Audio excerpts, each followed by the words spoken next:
Македонија гори од насилство, убиства по улиците, криминал и безредие. Вчерашното убиство во Штип дополнително ја вознемири јавноста. Дивење како на филм, за на крај да слушнеме за убиство на уште еден млад човек. Како е возможно млад турски државјанин да поседува пиштол?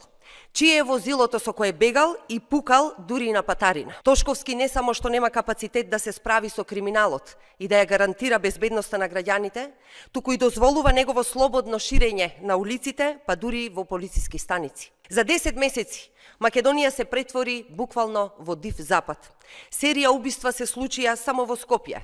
Да подсетиме, убиство во Мавровка, убиство во Битпазар, Чаир, шутооризари. Разбојништвото и кражбите стана секојдневие. Криминалците се пресметуваат по улици, се фрлаат бомби во дворови на граѓани. Луѓето се плашат да излезат од дома, додека премиерот Мицкоски пак дели благодарници за наводна успешност на министерот Тошковски. Ова, почитувани, е реалноста, а не лажните пиар кампањи на ВМРО ДПМН и на Мицкоски за тоа колку добро се живее во нашата држава. Македонија е далеко од Скандинавија, како што сака да прикаже премиерот Мицкоски. СДСМ бара целосно расветлување за убиството во Штип и одговорност за секој друг нерешен случај.